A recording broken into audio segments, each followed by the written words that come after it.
नमस्कार साथियों, आप सभी को राधे राधे, जय श्री कृष्णा। आपके इस YouTube चैनल पर मैं स्वागत करता हूं आप सभी का। हम बात कर रहे थे राजस्थान कला और संस्कृति की, और उस राजस्थान कला और संस्कृति के अंदर हमने स्टार्ट कर रखा था लोक देवता। और आज लोक देवता की मैंने आपके सामने 3 क्लासेस जो है आज तक रिकॉर्ड करके दे दी है, और आज हम 4th क्लास की बात करेंगे और इसके अंदर एक प्रमुख लोक देवता के बारे में बात करेंगे जो पंचपीरों में शामिल है, जिनका नाम है पाबूजी महाराज। अब पाबूजी के बारे में अपन एक एक बात को डीपली से पढ़ेंगे और उम्मीद करेंगे कि इस क्लास के दौरान आपके जितने भी फैक्ट्स हैं वो सारे क्लियर हो जाएं। ठीक है, तो बने रहिए मेरे साथ ऐसी ही वीडियो के साथ, और अपने साथियों के साथ ज्यादा से ज्यादा इस चैनल को सपोर्ट कीजिए, ज्यादा से ज्यादा इसको शेयर कीजिएगा। चलिए बात करते हैं जन्म। पाबूजी जो है, अगर बात करें, यहाँ तेजा जी नहीं है। अब इसका जो टॉपिक जो है वो अपन चेंज कर लेते हैं। क्या है? पाबूजी महाराज। देखिए, पाबूजी जो है उनके बारे में अगर देखना चाहें तो पाबूजी का जो जन्म जो था वो कहां पर हुआ, तो याद रखिएगा कोल्लू गांव में हुआ था। कहां पर? कोल्लू या कोल्लूमंड, कुछ भी लिखा आ सकता है, तो आप ध्यान रखिएगा कोल्लू गांव में हुआ था। और कब हुआ था, कहां पर हुआ था? कोल्लू गांव कहां पर पड़ता है? जोधपुर में। यानी कि मारवाड़ के लोक देवता है ये। किसके लोक देवता है? मारवाड़ के। तो कोल्लूमंड या कोल्लू गांव के अंदर इनका जन्म हुआ था। कब हुआ था? 1239 ईस्वी में हुआ था दोस्तों। कहां पर हुआ था? ये डेट याद रखनी जरूरी इसलिए है क्योंकि पूछ लेते हैं। तो 1239 ईस्वी में हुआ था। और कौन सी तिथि को हुआ? तो चैत्र अमावस्या को। कब हुआ था? चैत्र अमावस्या को इनका क्या हुआ था? जन्म हुआ था। ठीक है ना? तो ये फैक्ट आप याद रखिएगा। कोल्लू में हुआ था, जोधपुर में पड़ता है कोल्लूमंड गांव, और 1239 में कहां पर? चैत्र अमावस्या के दिन इनका क्या हुआ था? जन्म हुआ था। ठीक है। इनके पिताजी का नाम अगर बात करें, किसके घर में इनका जन्म हुआ? इनके पिताजी थे धांधल जी, धांधल राठौड़, धांधल जी राठौड़। राठौड़ से आप सभी को पता चल गया होगा, ये राजपूत है। राठौड़ राजवंश से ये संबंधित थे, ये भी आपको ध्यान में रखना है। माता थे इनकी कमला दे थी। इनकी माता का नाम था कमला दे। माना जाता है इतिहास के अंदर कि इनकी माता एक अप्सरा थी। किसी कारणवश से वो धरती पर आई थी, और धरती पर आकर के इन्होंने क्या किया, एक सरोवर था जिसके अंदर ये स्नान कर रही थी, और जैसे ही स्नान कर रहे थे वहां से इनके पिताजी धांधल जी गुजर रहे थे, और इनके पिताजी धांधल जी ने की नजर जब अप्सरा पे पड़ी तो ये मोहित हो गए, और मोहित होने के बाद में इन्होंने इनको शादी का प्रसंग रखा। तो इनकी माता जो थी, अप्सरा जो थी पहले, उस अप्सरा ने कहा कि मेरे को अगर कोई भी पुरुष अगर देख लेता है तो मैं वापस से स्वर्ग लोक में नहीं जा पाती हूं, तो मेरे पास यही चाह रहा है कि मैं आपसे शादी करूं। और उनकी माता ने इनके साथ क्या कर ली? शादी कर ली। कमला दे ने किसके साथ शादी की थी? धांधल जी के साथ शादी कर ली थी। ठीक है। अब धांधल जी के साथ शादी करने के बाद में इनके एक पुत्र रत्न की प्राप्ति हुई, जिनका नाम था पाबूजी। माना जाता है लोक देवता में सबसे सुंदर हैंडसम जो व्यक्ति था, या हैंडसम लोक देवता जिसको मानते हैं, वो यही पाबूजी थे। ठीक है ना? सबसे सुंदर लोक देवता ये थे। ठीक है, क्योंकि अप्सरा के हैं, तो अप्सरा से हुई संतान तो सुंदर ही होगी अपने आप में, ये तो आपको पता ही है। ठीक है ना? भाई बात है, काला के कालो और धोड़ा के धोड़ो, भाई बात है। तो वही बात यहां थी कि अप्सरा जो थी उनसे ये हुए थे, तो इनका मतलब पाबूजी महाराज सबसे सुंदर लोक देवता है।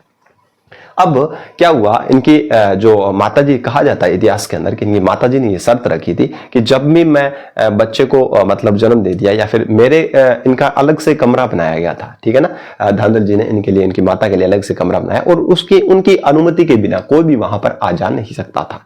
ठीक है। जैसे ही बाबूजी का जन्म हुआ तो एक बार क्या हुआ, वो धांधल जी जो है वो बिना अनुमति के ही प्रवेश कर गए। तो उन्होंने देखा कि ये जो कमला दे जो थी, अप्सरा जो थी, वो क्या कर रही थी, अपने पुत्र को क्या कर रही थी? झुला रही थी। ठीक है ना? शेर बन करके अपनी पीठ पर क्या कर रही थी? झुला रही थी इनको, उनके पास बैठी थी। तो ये बात वहां पर थी। तो जैसे ही पाबूजी की, सॉरी, धांधल जी की नजर उन पे पड़ी तो वो वापस अप्सरा में कन्वर्ट हो गई, और बाद में उन्होंने कहा कि अब मैं यहाँ पर नहीं रह सकती हूँ, अब मेरा जो कार्य था वो समाप्त हो चुका है। ये वापस स्वर्ग में चली गई थी। ठीक है ना? तो ये बात, कुछ हिस्ट्री की जो बातें हैं वो मैंने आपके साथ साझा की है। तो कमला दे क्या थी? एक अप्सरा का रूप थी। ठीक है ना? एक अप्सरा थी, ये ध्यान रखें। क्लियर? पत्नी थी, इनकी पत्नी का नाम था सुप्यार दे। सुप्यार दे, या फिर इनको फुल्लम दे भी कहते हैं। क्या कहते हैं? फुल्लम दे। ठीक है। ये कहा जाता है कि बाबूजी और जो है अगर माने तो पाबो जी और जो रामदेव जी जो है वो आपस में साडू भाई है एक तरीके से। कैसे? अमरकोट की जो है, अमरकोट की ही सुप्यार दे फुलम दे है, या अमरकोट की ही उनकी नेतल दे जो है, यानी कि रामदेव जी की जो पत्नी है वो भी अमरकोट की है। अमरकोट वर्तमान में पाकिस्तान के अंदर है, तो अमरकोट की ही दोनों है, तो मतलब गांव गांव के क्या हो गए, साडू हो गए, तो एक तरीके से साडू भाई हैं दोनों, ठीक है ना। ये अमरकोट के किसकी है तो याद रखेगा ये सूरजमल सोडा जी की सूरजमल सोडा जो है उनकी बेटी है, ठीक है ना। और वो क्या, दल्ले सिंह जी सोडा की बेटी थी, कौन, नेतल थी, ये याद रखिएगा। तो अमरकोट की ये राजकुमारी थी। घोड़ी का नाम था क्या नाम था तो याद रखिएगा, घोड़ी का नाम था केसर कालमी, केसर कालमी, केसर कालमी, इनकी क्या था, घोड़ी का नाम था, ध्यान रख लेंगे, ठीक है। केसर कालमी इनकी घोड़ी का नाम था, ठीक है। अब प्रतीक की अगर बात करें तो प्रतीक इनका क्या है तो ध्यान रखिएगा, प्रतीक के बारे में देखें तो ये क्या है, अश्वारोही है, घोड़े पर सवार है और बाईं तरफ भाला लिए हुए अश्वारोही है, और ये जो पाग है, पाग का मतलब पगड़ी जो है वो बाईं तरफ झुकी हुई है, तो याद रखिएगा अश्वारोही, भाला लिया अश्वारोही, भाला लिए अश्वारोही, अश्वारोही यानी कि घोड़े पर विराजमान है, अश्वारोही, और बाईं तरफ झुकी पाग, बाईं तरफ झुकी पाग यानी कि पाग का मतलब पगड़ी, ये इनका प्रतीक है, ठीक है ना। तो बाईं तरफ झुकी हुई पाग और अश्वारोही जो है, ठीक है, हाथ में भाला लिए हुए, ये इनका प्रतीक चिन्ह है, ठीक है। गुरु इनके थे समर्थदान, क्या थे, समर्थदान,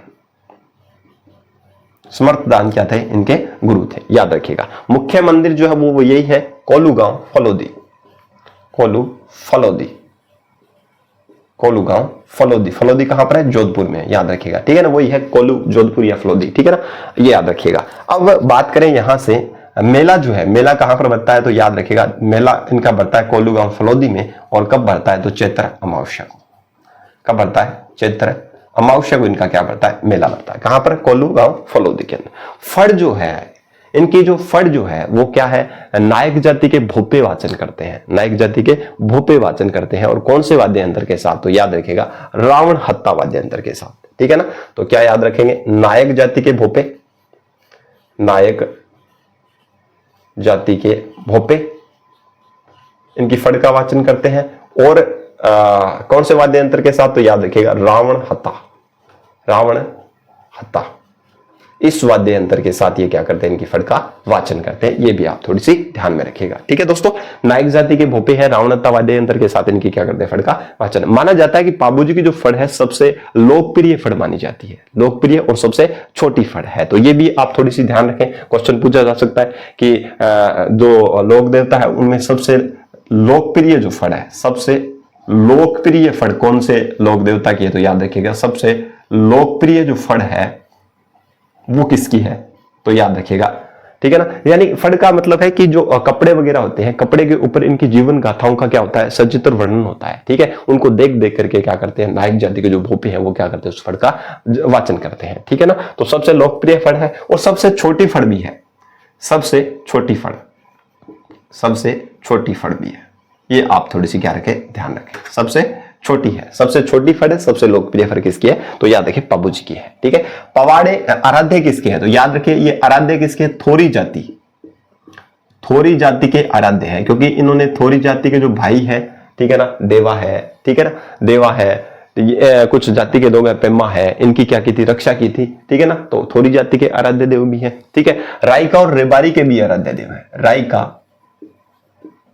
या रेबारी, रायका और रेबारी जाति कौन सी है तो याद रखिए, ऊंट पालक जातियां हैं, जो ऊंटों को क्या करती है, चराती है, ये लोग इनको क्या करते हैं, बहुत ज्यादा मान्यता रखते हैं, ठीक है। तो थोरी जाति या रायका रेबारी जाति की क्या है, आराध्य है। पवाड़े, पवाड़े का मतलब है ये गीत है, वीर गाथा गीत, वीर गाथा वाले गीत है, वीर गाथा गीत, यानी कि इनके व्यक्तित्व के बारे में, इनकी वीरता के, इनके युद्ध का चित्रण किया गया, ठीक है ना। यानी कि इनके युद्ध से, इनकी पराक्रम से संबंधित जो गीत गाए जाते हैं, वीर रस से प्रधान जो गीत गाए जाते हैं उनको बोलते हैं पवाड़े। और किस वाद्य यंत्र के साथ, ये इंपोर्टेंट है, तो माठ वाद्य यंत्र, माठ वाद्य यंत्र के द्वारा, ठीक है ना, ठीक है। तो क्या याद रखोगे कि पवाड़े जो है वो वीर गाथा युक्त गीत हैं जो क्या करते हैं माठ वाद्य यंत्र के साथ। रेबारी या फिर कौन सी जाति, वही है थोरी जाति के जो लोग हैं वो क्या करते हैं, इनके पवाड़े गाते हैं। ठीक है, युद्ध जो है वो किसके साथ हुआ, अपने ही बहनोई, इनका बहनोई था, बहनोई जायल नागौर का। कहां का था, जायल, और जायल कहां पर पड़ता है, नागौर। जायल नागौर का इनका बहनोई था जिनका नाम था जिंदराव खिंची, जिंदराव खिंची, जिंदराव खिंची। इनके साथ इन्होंने क्या किया था, युद्ध किया था। ठीक है ना, और युद्ध करते हुए इनकी क्या हो चुकी थी, मृत्यु हो गई थी। और मृत्यु कहां पर हुई, तो याद रखिए देंचू गांव, देंचू जोधपुर में, देंचू गांव कहां पर हो गई थी मृत्यु, जोधपुर में। ठीक है ना, ये गायों की रक्षा के लिए अपने बहनोई के साथ जिंदराव खिंची के साथ लड़ते हुए क्या हो गए थे, मारे गए थे, और देंचू जोधपुर में इनकी मृत्यु हो गई थी। ठीक है, याद रखिएगा। ठीक है, जायल का नरेश था, इनका जो बहनोई था वो कौन था, जिंदराव खिंची। सोहन बाई, इनकी बहन का नाम था सोहन बाई, और उनके पति थे जिंदराव खिंची, जो जायल नागौर के क्या थे, राजा थे। और वो क्या हो गए थे, जो इनकी देवल चारनी जो थी, ठीक है ना, देवल चारनी, जिससे बाबूजी महाराज के सरकाल में घोड़ी लेकर गए थे अपने शादी के टाइम में, तो उनकी जो गाय जो थे देवल चारनी की, उनकी गायों की रक्षा के लिए वो क्या हो गए थे, वीरगति को प्राप्त हो गए थे। ठीक है, सती कौन हो गई थी इनकी मृत्यु के बाद में, तो इनकी पत्नी होगी। तो याद रखिए फुलम दे क्या हो चुकी थी, सती हो गई थी। जैसे हमने देखा तेजा जी के बारे में पढ़ा, तेजा जी की पत्नी जो है पेमल दे, वो भी क्या हो चुकी थी, सती हो चुकी थी। तो ये याद रखिएगा। ठीक है ना, चलिए बात करें नृत्य जो है, इनका नृत्य कौन करते हैं, थाली नृत्य करते हैं। इनके अनुयायी कौन सा नृत्य करते हैं, तो याद रखिएगा थाली नृत्य करते हैं। कौन सा नृत्य करते हैं, थाली नृत्य। सहयोगी कौन है, तो याद रखिएगा सहयोगी है डामा नायक, डामा और चांदा, ये नायक, ये इनके सहयोगी है। ये क्वेश्चन पूछा जा सकता है। एक हरमल रेबारी, हरमल रेबारी, ये इनके क्या थे, सहयोगी थे। एक बार क्वेश्चन कई एग्जाम में पूछा गया है कि डामा चांदा और हरमल जो है वो कौन से लोक देवता से संबंधित है, तो याद रखिएगा डामा चांदा और जो है वो नायक है, ये दोनों नायक है, और ये हरमल रेबारी है, ये इनके क्या थे, सहयोगी थे। भतीजा कौन था, बुड्ढो जी, सॉरी इनके भतीजे थे रूपनाथ जी, रूपनाथ जी, या इनको बोलते हैं झरडा जी, झरडा जी, झरडा जी। ठीक है, झरडा जी, बुड्ढो जी इनके भाई थे, बुड्ढो जी। ठीक है ना, इनका मैं नाम लिख देता हूं। बुड्ढो जी क्या थे, बाबू जी के क्या थे, बुड्ढो जी भाई थे।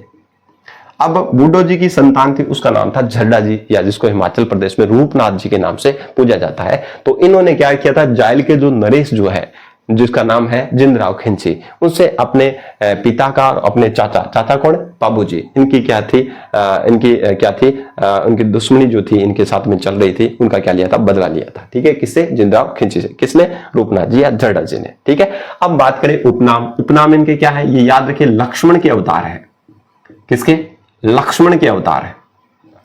अब लक्ष्मण के अवतार याद रखिएगा, जब रामायण थी, रामायण काल के अंदर क्या हुआ था, रामायण काल के अंदर भगवान श्री राम के जो छोटे भाई थे वो लक्ष्मण थे, और लक्ष्मण के साथ अब ये वनवास में थे रामचंद्र जी। तो उस टाइम क्या था, जो ये लक्ष्मण जो थे, लक्ष्मण के साथ में क्या हुआ, शत्रुघ्न जो रावण की बहन थी, ठीक है ना, तो शत्रुघ्न ने लक्ष्मण के साथ विवाह करने के लिए क्या रखा, प्रस्ताव रखा। ठीक है, वो शादी करना चाहती थी उनसे। ठीक है, तो उस टाइम शादी नहीं हो पाई, परंतु वो एक जो हद था उस टाइम, उन्होंने लक्ष्मण ने क्रोधित होकर के उनका क्या कर दिया था, नाक काट दिया था। ठीक है ना, नाक काट दिया था, और नाक काट रहे थे, नाक काट दिया, और उस टाइम उस सरोवर के या फिर जो भी चीज थी उसके चारों तरफ इन्होंने क्या कर लिए थे, चक्कर काट लिए थे। तो कुछ फेरे वहां पर हो गए थे। ठीक है ना, और माना जाता है कि इनकी जो पत्नी थी सुप्यार दे, फुलम दे, ये किसका अवतार मानी जाती है, तो याद रखिए वो शूर्पणखा है। शूर्पणखा, जो रामायण काल की जो शूर्पणखा है, शूर्पणखा, ठीक है ना, वो ही अवतार है किसका, फुलुमदे का। ये माना जाता है इतिहास के अंदर कि उन्होंने, लक्ष्मण ने कहा कि आने वाले कभी भविष्य के अंदर क्या होंगे, तुमसे मैं शादी कर सकती हूँ, पर अब मैं वचनबद्ध हूं, क्योंकि मुझे केवल एक ही कर्तव्य दिखता है, वो है मेरे भाई भगवान श्री राम की बस सेवा करना। ठीक है ना, इसके अलावा मैं अपने वैवाहिक जीवन के बारे में या अपने गृहस्थ जीवन के बारे में नहीं सोच सकता हूं। तब इन्होंने शूर्पणखा को क्या कर दिया, तो उनकी नाक काट ली थी। और ठीक है ना, तब उसके बाद में क्या हुआ, ये बाबूजी के रूप में लक्ष्मण के अवतार जो है पाबूजी के रूप में, लक्ष्मण जो है वो पाबूजी के रूप में अवतारित होकर के आए, और जो शूर्पणखा थी वो फुलमदे के रूप में अवतार होकर के आई, और इनका फिर यहाँ पर क्या हुआ, विवाह हुआ। ठीक है, 3.5 फेरे इन्होंने क्या लिए थे, विवाह के टाइम लिए थे, परंतु बीच के अंदर ही जो जिंदराव खिंची जो था वो क्या हो गया, पाबूजी की जो देवल चारणी जो है उनकी गायें क्या करता है, चुरा ले जाता है। ठीक है ना, तो ध्यान से सुनिएगा, लक्ष्मण के अवतार है। दूसरी बात करें, मैं थोड़ी सी डिटेल में बाद में बात करूंगा, लक्ष्मण के अवतार है। दूसरी अगर बात करें तो याद रखिएगा, ये राड़ फाड़ के देवता है, राड़ फाड़ के देवता इनको कहते हैं। इनको प्लेग रक्षक देवता भी कहते हैं। प्लेग मतलब चूहों से होने वाली जो बीमारी है उसको प्लेग बीमारी कहते हैं, तो प्लेग रक्षक का ये प्लेग रक्षक देवता भी इनको कहते हैं।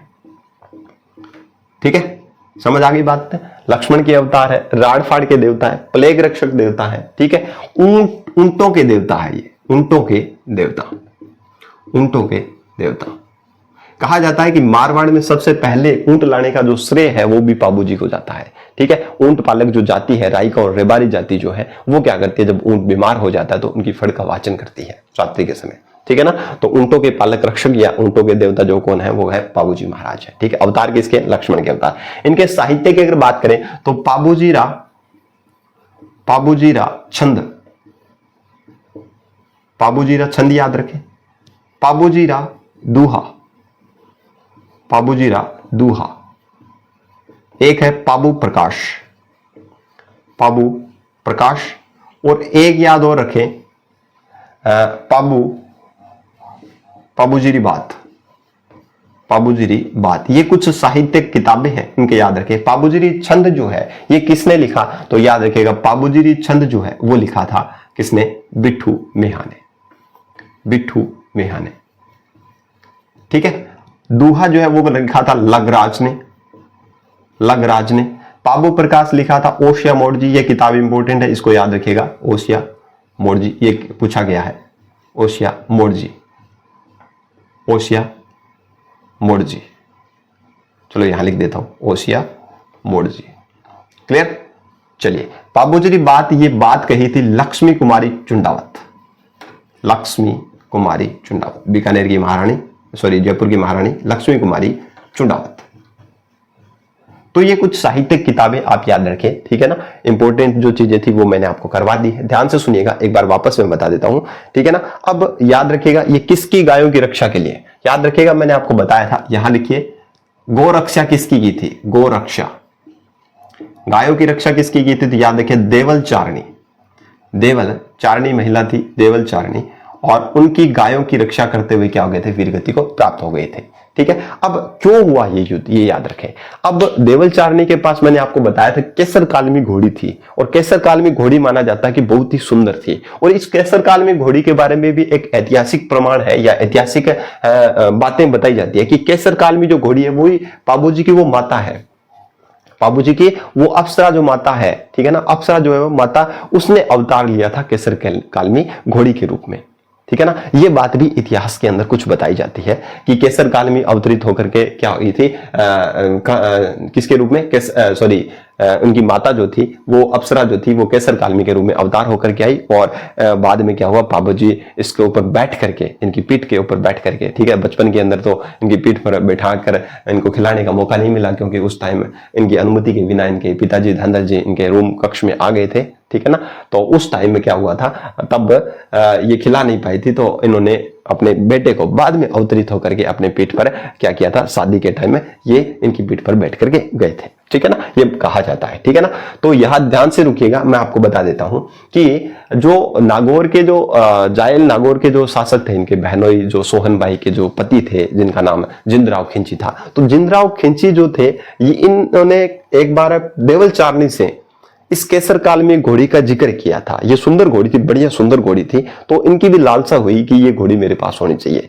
तो देवल चारणी से जब ये घोड़ी मांगने गए जिंदराव खिंची तो देवल चारणी ने मना कर दिया कि ये घोड़ी मैं नहीं दे सकती। क्यों नहीं दे सकती? क्योंकि मैं गायों को चराती हूं और हो सकता है कहीं लूटपाट हो जाए, और लूटपाट हो जाए तो मुझे क्या है, हाथों हाथ या फिर जो गाय चराने के लिए जाता है वो हाथों हाथ जाकर के मेरे को घर आकर के सूचना दे तो मैं गायों को वापस छुड़ाने का प्रयास भी करूं। अब पैदल तो आदमी इतनी दूर तक आ नहीं सकता, तो इन्होंने देने से क्या कर दिया, मना कर दिया। पर जैसे ही बाबूजी का जब विवाह हुआ किसके साथ में, तो याद रखेगा फुलमदे के साथ में, ठीक है, अमरकोट के जो सूरजमल सोढ़ा की जो पुत्री है उनके साथ विवाह हुआ। तो उस टाइम में किसी ने कहा कि बाबूजी को बोला कि आप विवाह कर रहे हो तो ऊंटों पर तो क्या ही जाओगे, आप क्या करो, जो देवल चारणी जो उसके पास एक सुंदर घोड़ी है, एक दिन के लिए आप वो ले आओ और उसे थोड़ा सा बढ़िया भी लगेगा कि जवाई आयो है, बढ़िया घोड़ी पर आयो है, तो वह भी एक बढ़िया बात हो सी। तो देवल चारणी ने बाबूजी गया मांगने घोड़ी, तो देवल चारणी पहले तो मना कर दियो, पर देवल चारणी ने यह बात कह गया है, देवल चारणी बोली कि मेरी गाय है और गायांगी अगर कोई भी लूट मार हो जाए तो मैं फिर गाय की रक्षा खातर अगर कोई भी जो गायन चराने के लिए जो जा रही है वो मन आगे सूचना तो करे, कम कम रक्षा तो कर पाऊं क्या। तो बाबूजी के करो देवल चारणी ने वचन दियो कि अगर इसी कोई भी कंडीशन अगर थारे सामने आवेगी तो वो बाबूजी के करो थारी रक्षा करोगे गायांगी, ठीक है, 1% भी नुकसान को नहीं होने दे। तो इन वचन के कारण देवल चारणी जी की है वह आपकी घोड़ी केसर काल में बाबूजी ने दे दी और बाबूजी क्या होगा ससुराल में गया। और ससुराल में जी ही कहो जावा कि जब फेरा ले रहा मैं टाइम 3.5 फेरा ही लिया बतावा। अब 3.5 फेरा लेने के बाद में एक कोई भाग तो आयो देवल चारणी के, ठीक है, कोई देवल चारणी आई कि मेरे क्या घोड़ी ने या सॉरी गाया जो की है वो क्या होगा कोई चुरा के ले गए हो, ठीक है। तो बी टाइम ही बाबूजी 3.5 फेरा के बीच में उठ गए, आपको वचन न निभाने खातर 3.5 फेरा में उठ करके देवल चारणी की गाय बचाने के लिए आपका बहनों जिंदराव खिंची के कन उड़ गया और 20 से लड़ता हुआ क्या होगा वीरगति को प्राप्त हो गया, ठीक है। तो वचन गए बद्ध होकर के ऐसा महापुरुष होया तो जरूरी है कि लोक देवता के रूप में पूजा जाना चाहिए, व्यक्ति तो ही सही है, ठीक है। तो अब बिग बाद में क्या हो, इनकी पत्नी ने जी पतो चलो, ठीक है, के फुलमदे ने पता चले तो आएंगे सागे क्या हो गया, सती हो गया, ठीक है। याद रखिए कि इनके साथ क्या हो गई जी, फुलमदे सती हो गई थी, ये बात थोड़ी सी आप क्या रखेंगे, ध्यान रखेंगे, ठीक है। कुछ किताबें हैं, साहित्य है, बाबूजी रचन बिठू मिया जी, बाबूजी दुहा लगराज जी ने लिखा, बाबू प्रकाश ओडिया मोर जी ने लिखा और बाबूजी की बात जो है लक्ष्मी कुमारी चुंडावत ने लिखा। एक बार वापस से रिविजन करवा देता हूँ, ध्यान से सुनिएगा। जन्म कोलू जोधपुर में 1239 में चैत्र अमावस्या को हुआ। पिता धनर जी राठौड़ है, माता कमला दे है, पत्नी सुप्यार दे फुलमदे है जो सुरपणखा के अवतार मानी जाती है, ठीक है। और घोड़ी केसर कालमी है जो देवल चारणी की है, ठीक है। प्रतीक जो है भालारी है, स्वर ही बाई तरफ झुके विभाग है। गुरु समरदान जी है। मुख्य मंदिर कोलू फलोदी के अंदर चैत्र अमावस्या में मेला बढ़ता है। फड़ नायक जाति के भोपे जो रावण हत्या वाद्य यंत्र के साथ उनकी फड़ का वाचन करते हैं, ऊंट बीमार हो जाए तो उनके टाइम में करते हैं। पवाड़े वीर गाथा से युक्त है और मांड वाद्य यंत्र के साथ बजाया जाता है, ठीक है। आराध्य थोड़ी जाति जो है, थोड़ी भाइयों को इन्होंने क्या दिया, आश्रय दिया था, देवा खेमा पेमा इनके भाइयों को आश्रय दिया था। इनके कारण ये आराध्य उनके हो गए, रायका और रेबारी के आराध्य है क्योंकि ऊंट पालक जाति है, ऊंटों के देवता है ये। युद्ध जो है वो बहनोई जैल नरेश जो नागौर के साथ किया था, क्यों किया था, गौ रक्षा के लिए किया था, ये आपको बता दिया मैंने। मृत्यु देंचु जोधपुर के अंदर इनकी मृत्यु हो गई थी, सती फुलमदे हो गई थी। इनकी पत्नी जो थी, नृत्य थाली नृत्य किया जाता है इनके अनुयायियों के द्वारा। सहयोगी डामा चांदा हरमल रेवारी ये इनके सहयोगी थे। भतीजा रूपनाथ जी झरडा जी थे जो बुडो जी के पुत्र थे और बुडो जी ने के जो पुत्र जो जिनको हिमाचल प्रदेश में रूपनाथ जी के नाम से जाना जाता है, इन्होंने अपने चाचा की और अपने पिता की मृत्यु का जो बदला था वो जिंदराव खिंची से लिया था, उनको मार करके। सबसे लोकप्रिय फड़, सबसे छोटी फड़ किसकी है, बाबूजी की है, ठीक है। लक्ष्मण के अवतार माने जाते हैं, राणफाड़ के देवता है, प्लेग के देवता, ऊंटों के देवता है। और मारवाड़ में सबसे पहले ऊंट लाने का जो श्रेय जो है वो किसको दिया जाता है, तो याद रखेगा बाबूजी को दिया जाता है। ये क्यों लाए थे, याद रखिए इनकी भतीजी थी, उनको दहेज में देने के लिए ऊंट लाए थे, तब से ये ऊंटों के देवता माने जाते हैं, याद रखिएगा। बाबूजी रचन ये किताबें मैंने आपको करवा दी है, तो उम्मीद करता हूं कि आपको ये वाली स्लाइड भी अच्छे से समझ में आ चुकी होगी। सारा का सारा कंसेप्ट है एकदम, जो डिटेल वीडियो जो है उनको मैंने आपको एक स्लाइड के अंदर क्या कर दिया, कन्वर्ट करके दे दिया है। तो आप इन पर फोकस कीजिएगा, अपनी तैयारी को अच्छे तरीके से कीजिएगा। और अगर आपको ये क्लास बेहतरीन लगी है, शानदार लगी है, आपने कुछ बेहतरीन सीखा है, तो इस क्लास को ज्यादा से ज्यादा लोगों तक शेयर कीजिएगा, ठीक है। और इसी उम्मीद और आशा के साथ कि आप अच्छे से तैयारी कर रहे होंगे और मिलते हैं अपन एक नेक्स्ट वीडियो में। तब तक के लिए जय हिंद, जय भारत।